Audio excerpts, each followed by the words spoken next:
നമസ്കാരം, പ്രവാസി മലയാളിയിലേക്ക് സ്വാഗതം. പാക് അധിനിവേശ കശ്മീരിലെ ഭീകര ക്യാമ്പുകൾക്കെതിരെ ഇന്ത്യ നടത്തിയ സൈനിക നടപടിയെ തുടർന്ന് വ്യോമഗതാഗതം ഭാഗികമായി താറുമാറായി. അമൃത്സറിലേക്കുള്ള 2 അന്താരാഷ്ട്ര വിമാനങ്ങൾ ദില്ലിയിലേക്ക് തിരിച്ചുവിട്ടതായി എയർ ഇന്ത്യ സ്ഥിരീകരിച്ചു. ഓപ്പറേഷൻ സിന്ദൂർ എന്ന പേരിലാണ് ഇന്ത്യ പ്രത്യാക്രമണം നടത്തിയത്.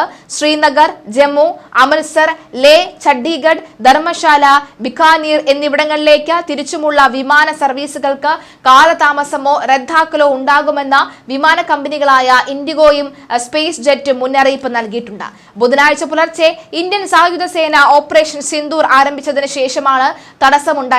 ഏപ്രിൽ 22-ന് ജമ്മു കാശ്മീരിലെ പഹൽഗാമിൽ പാകിസ്ഥാൻ പിന്തുണയുള്ള തീവ്രവാദികൾ 26 സാധാരണക്കാരെ കൊലപ്പെടുത്തിയ ഭീകരാക്രമണത്തിനുള്ള നേരിട്ടുള്ള പ്രതികരണമാണ് ഈ നടപടി.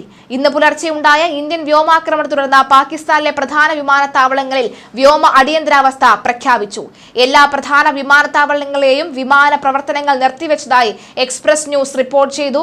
സംഘർഷാവസ്ഥ കണക്കിലെടുത്ത 10 വിമാനത്താവളം ഇന്ത്യ അടച്ചു. കൂടാതെ ജമ്മു കാശ്മീർ വിമാനത്താവളം വ്യോമസേന ഏറ്റെടുക്കുകയും ചെയ്തു. ഇതോടൊപ്പം 10 വിമാനത്താവളങ്ങളാണ് സൈന്യം ഏറ്റെടുത്തത്. പഞ്ചാബ്, കാശ്മീർ, രാജസ്ഥാൻ വിമാനത്താവളങ്ങൾ എന്നിവയാണ് അവ. ഇസ്ലാമാബാദ് അന്താരാഷ്ട്ര വിമാനത്താവളത്തിൽ റെഡ് അലർട്ട് പ്രഖ്യാപിച്ച് അവിടെ നിന്നുള്ള എല്ലാ വാണിജ്യ വിമാന ഗതാഗതവും നിർത്തി. പെട്ടെന്നുള്ള ഈ നീക്കം വ്യോമ ഗതാഗതത്തെ താളം തെറ്റിച്ചിട്ടുണ്ട്. നിലവിൽ 3 വിമാനങ്ങൾ ഇതര വിമാനത്താവളത്തിലേക്ക് വഴിതിരിച്ചു വിട്ടിട്ടുണ്ട്. ഈ വിമാനങ്ങൾ പെഷവാറിലെയും സമീപ നഗരങ്ങളിലെയും വിമാനത്താവളത്തിലേക്കാണ് തിരിച്ചുവിട്ടത്.